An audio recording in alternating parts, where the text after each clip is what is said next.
Well, here we are on the streets of Magna, Utah, 2700 South. We're out talking to folks on the street, getting their ideas about society and all that's going on. And we have here Rodney with us. And Rodney, it's all right with you if we make this little video, put it online? Sure. Okay, so I got a couple of questions for Rodney. The first question, Rodney, is what do you think's wrong with society today? It needs to straighten up and start doing their work. People need to help out more. They're just not paying their taxes, stuff like that. Need to get out and hustle. Okay, so you think people in general need to do more work, pay their taxes, straighten up and fly right? Yeah.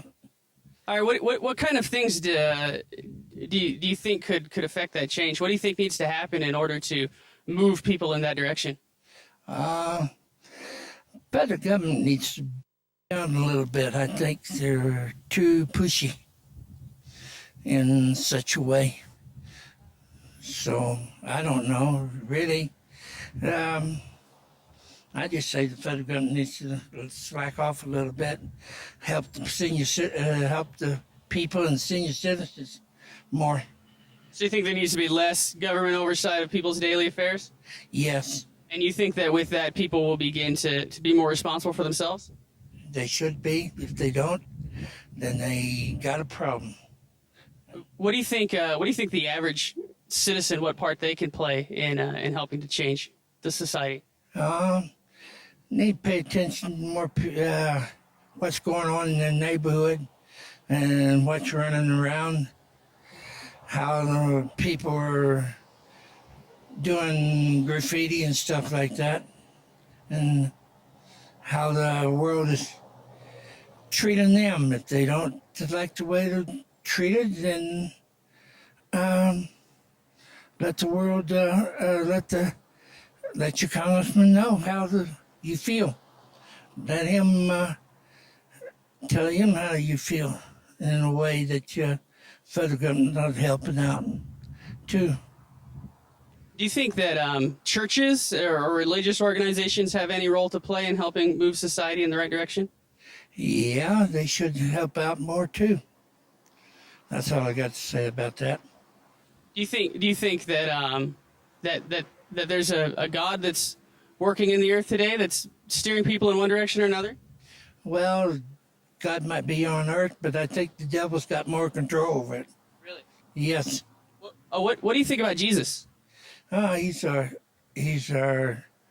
son who went on the cross got himself crucified, and he's all right. He's here. He's not on earth yet, but he soon will be. So you think Jesus is going to come back? Yes. Do you think what do you think the world will be like when that happens? There'll be a lot more changes in the world today than there is right now. Do you think there's anything else that troubles society besides taxes and people's laziness in general? People that are breaking the law, yeah, they need to straighten up and fight right too. Well, do you have anything else to add, Rodney? No. Well, thanks very much. Yep. Thanks, Rodney. Appreciate it. That's great. We're here on the streets of Magna, Utah, talking to folks about the world and all that's going on. Got a couple of questions. I'm here with Daryl. How you doing, Daryl? Doing pretty good. How about yourself? Good. Is it all right if we make this video, put this online later on? Absolutely. All right. So just a couple of quick questions for you, Daryl. How long you lived in Magna? Altogether about 11 years. Really, 11 years. Where did you come from? From what I understand, Oklahoma, when I was like 3. Okay, good deal. Well, tell me, what do you think is the biggest problem facing society or the world today as a whole? Honestly, credit. Credit. All right, tell me a little more about that. Well, like for instance, back in 1988-ish, my aunt bought a house for $20,000 outright, brand new house. My grandpa bought a house for about $15,000 that he had actually built.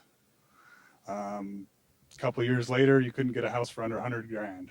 You had to get credit to get a house. You couldn't save up for a year or save up for a few years and then buy a house outright. You had to get credit. And it's the same thing with cars too. You know, you buy a car now, you have to get a credit. You have to get some loan or at least a partial loan. Cars used to cost, $500 or $600. You could save up and buy a new one. So yeah, in my opinion, it's just credit. It's driving prices of stuff that are necessities nowadays up ridiculously high. And it's just making it hard for people that work at anywhere from $8 to $10 an hour full time to even afford an apartment, because it's just, they got to make their car payment, the gas for it, the insurance, and they've got to, pay all their other bills. So in my opinion, it's credit in the United States is the problem. So what do you think? What do you think is the answer to the credit problem? Take it back to state one, make it so you don't have to get a loan. I mean, take the price of the houses. I mean, you can buy the materials that you would need for a house for under $20,000 from Home Depot. And then just go buy a plot of land somewhere and build it yourself, or have somebody build it for you for another 10 grand and cost you maybe 50 grand altogether for a house. But everybody wants a quick fix, buy the house that's been built for $100,000 and get a loan for it. So, I mean, that's, in my opinion, either, find a way to get it a lot cheaper, or just stop buying houses and cars for the ridiculous prices that they're putting them at. So, What do you think it would take to motivate people to make those kind of decisions? Well, I was hoping when they said that the stock market was going to crash and the market in general was going to crash, that would motivate people. But unfortunately, there's too many people out there buying up foreclosed houses and new houses that nobody wants to buy, and hoping that the market, when it comes back up, they can sell them for a profit. And I mean, it's working because people are still getting home loans. For a long time there, a lot of people weren't getting home loans, so the rate kept dropping and dropping and dropping. You kept hearing this new ad on the radio or whatnot saying, we can get you a 5%, a 1%, kept dropping and farther down. And so people started refinancing and buying new homes again, and it didn't make enough change, because now home loans are about at the same rate they were, 6, 7, 8 months ago. So, I mean, people just need to take a look at what's actually going on in the big picture and, work with it, as it were. Stop buying houses off of credits. Don't refinance your house unless you absolutely have to. There's no reason to. You're only hurting the market for lowering the rates and lowering the prices for houses. Stop. So when you think about society and other problems like crime or homelessness or poverty or parentless children and that kind of thing, do you think all of that goes back to credit, or do you think there's a deeper issue that maybe all of those things stem from? Well, honestly, I would believe, a lot of it does, because, your credit score is what makes you who you are in the world, really. I mean, if you want to go out and buy nice clothes to go work at this really nice job, you got to have a credit card, because it's going to cost you $500 for a shirt, it's a lot of the problems we have today, like homelessness, crime, definitely contributed to credit, because people can't get credit. There are jobs that you have to have a good credit score. I was turned down for a job last year because my credit score wasn't high enough. So, I mean, a lot of it stems from credit, in my opinion. Not all of it is from credit, but a lot of it stems from it. So. Do you think the church or religious organizations has any kind of role to play in helping with the credit problem? I don't think there's really a whole lot they can do. They can maybe put it into their sermons and whatnot, some credit advice, or maybe because if they have a large following, even maybe have them talk to the patrons of their church, say, let's all tomorrow not buy any gas, and then that will drop the rate for gas for a while, or let's all tomorrow or this year don't buy a car, something like that, because the fact of the matter is, people don't understand, as a whole we control the market, but the fact of the matter is like, I don't know, like 3 or 4 years ago, did you hear about that gas boycott they tried to get going? The problem is that corporations didn't jump into that, and they're the biggest gas buyers, so it didn't bring the price down all that much. I mean, it brought it down maybe 50 cents, but that was only for a month. So, I mean, maybe just talk to them about, give them some credit advice, give them some advice as far as, getting a savings built up,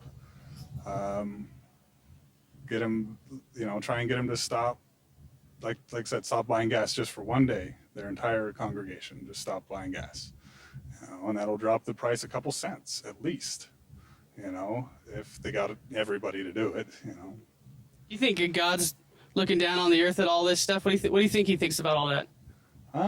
Well, in my opinion, as far as God's concerned, if there is a God, he's more, I hate to quote a movie here, but Kid with an Ant Farm. You know, he's expecting, if he's up there, he's expecting us to make the choices by ourselves, you know, and hopefully they're the right ones. Hopefully you thought it through before you made the choice. But he's, in my opinion, not helping anybody. He's not hurting either. Do you think he holds people accountable for the choices they make in the end? Absolutely. If there is a God, then absolutely he would hold you accountable at the end. But he's not going to tell you to make a choice or tell you what choices to make. You know. So you don't think he influences people at all to steer in one way or another in the decisions they're making? Absolutely not. You know. What do you think about Jesus? I think he existed. Absolutely. Did he do miracles? No. Did he preach the good word? Yeah. You know, he told people to take care of the sickly, the poor. But, you know, I'm not really into his divinity per se. But I would definitely say he existed and he had some good words to share with people. If he were here today, what do you think he would say or do about the credit thing? If he were here today, he would probably, at this point, throw his hands up in the air and say, okay, I give. In my opinion, you know, there's only so much one person can do. I would think maybe he would try and get people to, you know, just take a look at the big picture. The fact that over the last 20 years, the prices for everything have raised over, you know, 700% for houses and cars and things you have to get credit for. And just, you know, maybe reaffirm the fact that, you know, we control this. We need to fix it. Yeah. All right. Well, thanks, Daryl. Is there anything else you want to add? No, not really. That's it. Thanks very much. Appreciate it. Here we are in Magna, Utah, talking to folks about the world and all that's going on. I'm here with Pawnee. How you doing, Pawnee? Fine, thank you. How you doing, sir? Doing very good. We're going to put this video together and maybe cut some clips, put it online. Is that all right with you, Pawnee? Not a problem at all. All right. Well, tell me, Pawnee, how long you lived in Magna? I don't live in Magna, but I actually live down the street in West Valley. Been here for almost 12 years. You spend a lot of time in Magna? Yes, in and out. I like the old-fashioned town. I like to come down to memory lane here and just think about all the good things and you know, the wonderful buildings out here. It's wonderful historical buildings. Very good. Tell me, Pawnee, what do you think is the biggest problem facing society today?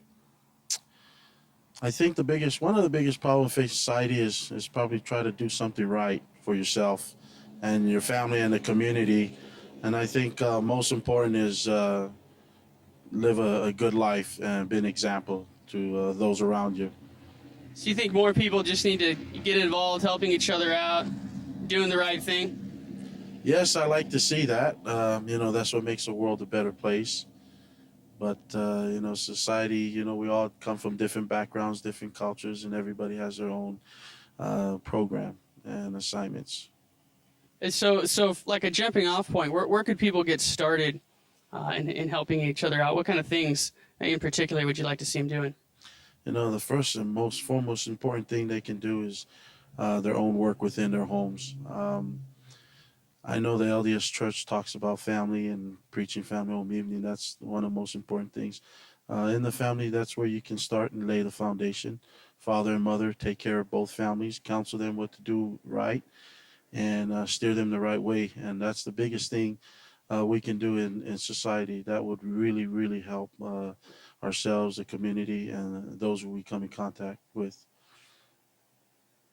What do you think? What do you think would be the biggest motivator to kind of move people in that direction, get them more centralized as a family or working together, like you're saying? You know, I know. Well, we can talk religion, but me coming from born and raised, coming from an LDS background, the principles were already instilled in me since I was young. So I grew up being a Mormon my whole life, and then moving here to Utah. Give me a better look in things and see what, you know, the teachings. I can apply all these things in my life. But the most important thing is teaching it to your children. And I think if we lose that connection, teaching family values in our home, and things could go wrong. What do you think? Since you brought up religion, do you think that churches ought to be more involved in trying to get their parishioners to be active as a family? From my own personal view, they've been involved in a lot of things, literature, magazines, all kinds of programs, different things.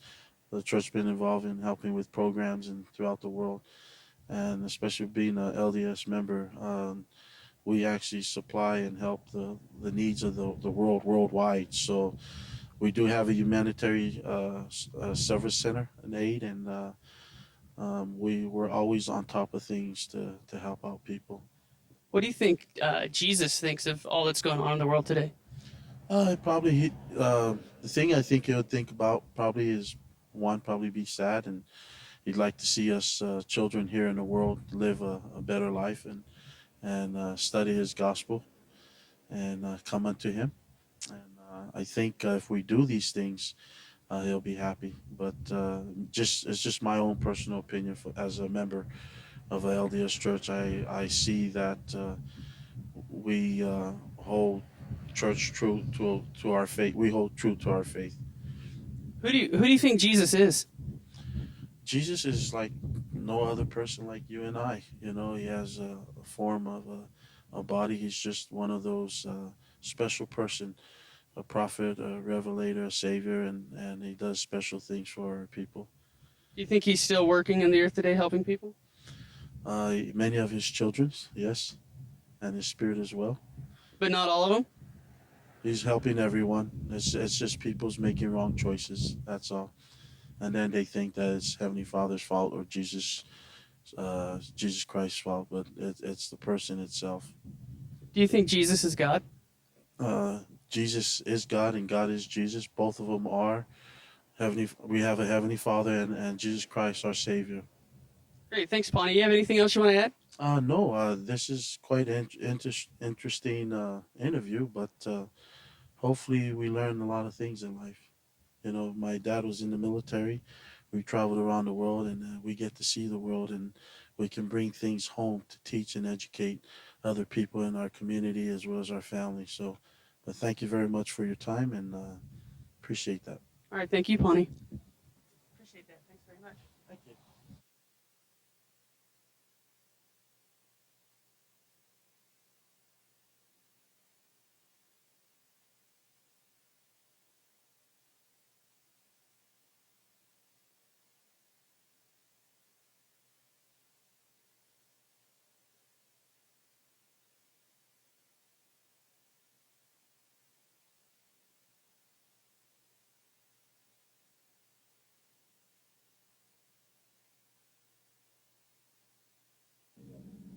All right, we're here in Magna, Utah, out on the street talking to folks. We got Benjamin, Josh, and Ryan today. And so we're putting a little video together, going to put it online. Is it all right with you guys if we do that? Awesome. Let's Totally. do it. Sweet. All right. So what do you guys think is the biggest problem facing society today? The natural rape of our lovely world.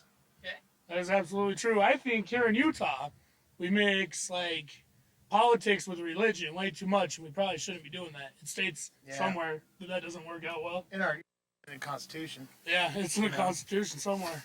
So the biggest problems in society right now is like environmental issues and politics and religion. Barack Obama, bad man.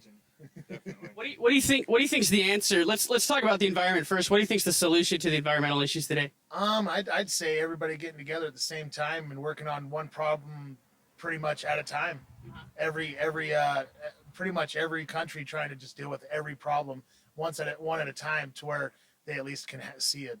What's the first problem in the U.S. that you'd want to address regarding the environment?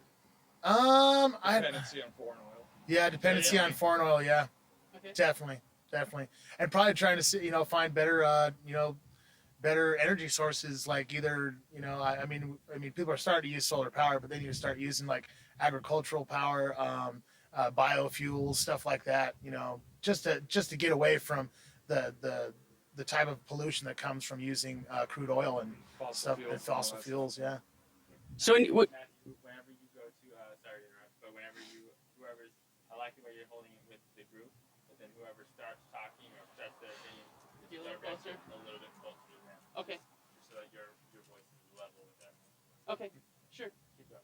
Okay. So when you think about the environment, you think about society, you think about other problems like homelessness and poverty and crime and drug abuse and all that. Do you think there's a relationship between the environment and these other issues? Absolutely. If we legalize marijuana, as I think we should, that would probably create a lot of job opportunities and eliminate a lot of like poverty and homelessness and all that. Because I mean, it's a huge market. It's not hurting anybody. I mean, why not? If it's going to better the environment and the economy, let's do it. How about foreign oil? Are those connected? Possibly because So you the got drug trade, obviously. but- obviously to the drug trade, because you got to look at most of the Afghanistan, marijuana that's coming through is coming from one of the biggest oil reserve countries in the world, and it's kind of crazy that it's just coming over here so easily. Trade's gone up since the Taliban's actually gaining power again in Afghanistan. They actually did a reading the paper, did a study of where actually when the Taliban was in power, the opium trade was almost nil. Yeah. Since the U.S. invaded there, it's 100 times what it was before they came in. Yeah. And it's if they want to stop the drug trade, I mean the drug imports and exports, whatever. If they want to really do something about that, God, legalize this stuff. I mean, you want to end the war in terror. You want to end down in Arizona border where the cartels are taking over. They're killing. They're actually hunting down police officers and executing them. If they wanted to put an end that war, just legalize it. Then that'll end the problem right there. You think legalizing weed's going to help the environment in the U.S. and homelessness and all of those other issues? I think if you want to do, I think it could be a small part of a big Step in problem. the right direction. It's a step in the right direction because there's so many people. You guys don't smoke that stuff, do you? Absolutely not. No. So you're not saying that for any kind of selfish reason? No. I think that it's a huge reason we're incarcerating these people who are like trying to provide for their families, like Mendocino, California. It's all over out there. Everybody. Yeah. Like that's like number one on like their money source out there. Yeah. I think if you want to help with homelessness or any of the other problems that are facing and plaguing society, rather than I think it's more intolerance. I think it's ignorance. I think people see a homeless person. Well, I travel the country. I'm a truck driver. I'm all over the place, and I see it all over. It's not just here in Utah. It's all over the country, and people will see a homeless person. Oh, I need help. I need food, money, whatever. People will look at them and turn the other cheek. They don't care. They're more worried about their own little, where they're in their own little bubble. They're content, or they just plain don't care. I think if it got rid of ignorance, so what if they're going to go buy a bottle of alcohol? Hey, maybe they get away from their worries for a few hours. We'd all like to do that. Yeah. So rather than just continue to, look at somebody, look down upon them, start treating people more like they're, family, friends. Yeah. That would be a huge difference. But too many people they're too self-centered. I mean, they always want to get something out of a relationship. Friends, whatever. They always want their piece of the pie, rather than just being selfless. Selfless and trying to make the world a little bit better than what it is. So you think selfishness is a big part of the problem? Definitely. Selfishness is probably one of the biggest things that are actually like destroying this world for sure. So how do you get to the root of that kind of problem? What do you think? You need more legislation, or what kind of things need to happen to help that? It's obvious that legislation's not working. I mean, look at the shape the country's in right now. It won't do any good to continue to, vote certain people into office, because either they're going to be lied to by the guys that are higher up than them, or they're just going to be ignorant to the whole situation. In my personal way I feel is they need to start limiting terms for senators. Why are ththese guys that have been Orrin Hatch has been in office, I think since 76, 77? Yeah, he's been in there a long time. Give them the same term limits they do the president, 8 years. So that you stop getting these special interest groups that are involved in everything. They're all sitting in their ideas of the younger crowds, of the younger people that are actually living the time that is more evident of their life, rather than the older people are the ones that should be historians, should be the ones that are trying to help out by giving input rather than trying to control it and control it for the younger masses, because the younger masses are really the ones that are going to make our future in the long run, anyways. So Benjamin mentioned it a minute ago. He was talking about religion and politics being an issue. What do you think? What do you think some of the trouble there? Just shouldn't happen, man. Like, there's a thin line, and Utah definitely crosses it with the Mormonism. Like, think about the 4th of July, for instance. It was Sunday, and we celebrated on the 3rd and the 5th. What the hell's that? This is America, not Utah. Like, I mean, we're in Utah, but this is still America. We should, like, definitely celebrate the 4th of July on the 4th of July, not because Sunday, you know? Like, we can't go to watch fireworks on Sunday because we got church. That's, well, if you go, you know, you may complain about the Mormons here. You know, yeah, they do have a big stronghold on this state. But if you go back, you know, go to the southeast, you go into Arkansas, Missouri, you know, you got the Baptists there. They have a stronghold. There are dry counties there. You cannot buy a drop of alcohol. You can buy a beer at a convenience store. You get up into the Northeast, up into Connecticut, New York, New Jersey. Catholics have a stronghold there. It's just, you know, that's just how it is. You get up into Michigan, the Muslims are starting to get a real stronghold up there. And it's anywhere in the country, anywhere you have a predominant religion, they're gonna affect the politics. And do you think that a religion has any kind of role to play in society and its ills? oh, definitely. I mean, if it's religion in a sense, if it's, you know, stays at its basic principles and doesn't try to implement its views or, you know, push ideas onto, you know, the mass society, yeah, religion can be a good thing. You know, you're worshiping God, which is what this country was, you know, founded under, was that you can, you know, the Constitution says you can worship whoever you want to worship, you know, in whatever way you want to worship. But to force mass, you know, like I say, society to follow it because they end up being the predominant religion, I don't think that's right. What do you other guys think? You think that religion can help society? Sure. I don't know, man. I think, honestly, sometimes I feel that it can help society in small moralistic ways, but I don't think that it can help in the long run. I think I think everybody trying to, you know, bring in morality into like getting the roads paved and or whatever that needs to be done realistically, or, you know, with a legislative or anything like that. It just doesn't work. The only reason it doesn't work is because morality is pretty much in the eyes of the beholder, and whether it's at, you know, I'd say at the extent of what something is good to someone else or what something evil is to someone else, that should be, you know, their own way to look at. But in the long run, you got to look at, like, you know, if they're not going to do anything with religion, or they're not, and religion doesn't help legislative, then they should just stay out of it. Just make sure that people that have their own rights aren't being, you know, persuaded to have their rights, you know, taken away because somebody's moral, you know, outlook on life. What do you tell me? What do you guys think about Jesus? I think Jesus is fake. Jesus is fake. Tell me about it. He's the Easter Bunny. Like, if it helps you get through tough times, you want to use it as a crutch, whatever, that's fine. But the way I see it, like, as soon as you die, dude, you're dead. You're under the ground. Like, that's it. No God, no afterlife. What about the other guys? I believe there probably was Jesus Christ. He probably was a good guy with good morals, and he taught a lot of good things. I think it's just like any type of fanaticism. People get to the point of where they like somebody a lot. They like the views of that person to where they almost immortalize him and carve it into stone before they ever look at, like, it's just a man, it's just another guy. And you can do the same things he can do, but changing your whole life around it would just be ignorant of the whole situation. Well, the Jesus everybody reads about and pretends they know today is not how it was at all. The King James version of the Bible is not how it was. Like, that's like that game where you play in elementary when you whisper a word in somebody's ear and it just keeps going down the line, and by the end, like you said, apple, and by the end you get fat hoe or something, you know? Like, it's like that game. I never said that in elementary school. Well, I'm just, for like a metaphor, but I'm saying, like, you know what I mean? Like, You're in a different neighborhood. nobody, they've been, like, writing this book so many different ways over the times.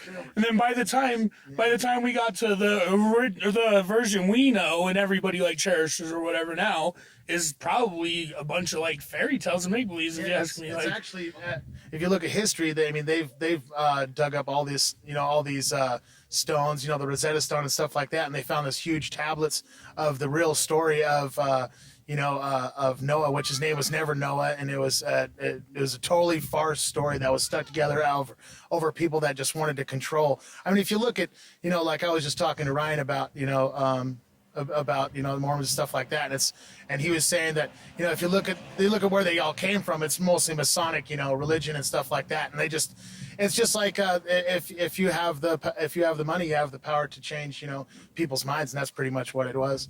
What do you think about Jesus, Ryan? What I think about Jesus? Well, my favorite thing is on Facebook. It says religious views. Well, this is what I put. I put Jesus is good, but the devil is one hell of a guy to party with. Okay, I see it as, if you take all the basis of every religion, every major world religion, and you go down to the very core fundamentals, they're all worshiping the same deity. They're all worshiping God and a higher power. So, whether it's Christian, Muslim, Judaism, they're all pretty much essentially worshiping the same thing. So why we all have to everybody just sees it in a different way. Yeah. And as a religion religion comes into power, essentially my, what I've come to in my own personal beliefs, that all religion is a way for a group of men to control another group of men. It's through fear, it's through intolerance, it's through hate and control. If you can't, the fear, why fear if, let's say that there is a higher power, and I do believe there is, but there are many people out there who don't. Why should we fear somebody that created us? If we were doing so terribly, if we were sinners, as they like to say, why are we not dead now? Why are we still here? We would, my understanding of God is he knows we're going to make mistakes, or he or she, let's go there. They know we're going to make mistakes. They know that we're not going to be perfect in every little thing that we do. Jesus, he may have just been somebody that came down and had the right message. The Buddha, same thing. Muhammad, they all may have gotten the same message from the same thing, whether it be God, Allah, God, the Christian God, whatever. They all essentially had the same message, and that was just love and respect one another. But yet too many people are like, you gotta, if you're different than me, then I can kill you, or I don't have to like you, or I can hate you. That's what the basis is. And I think all of society's problems would be solved if everybody just went back to when we were 5 years old at a playground and we got along with everybody. I mean, we didn't care what color you were. We didn't care what church you went to. We didn't care, whether you're a boy or girl. We all had a good time and got along. Good deal. You guys got any closing remarks or final thoughts or anything you want to add to what you said? Boom. Boom. All right. Anything else? I'm golden. All right. Nice talking with you guys. Thanks very much. Oh, you're welcome. And Josh. For sure. And Benjamin. Yeah, buddy. Have a good one. You too, guys. Thanks, guys.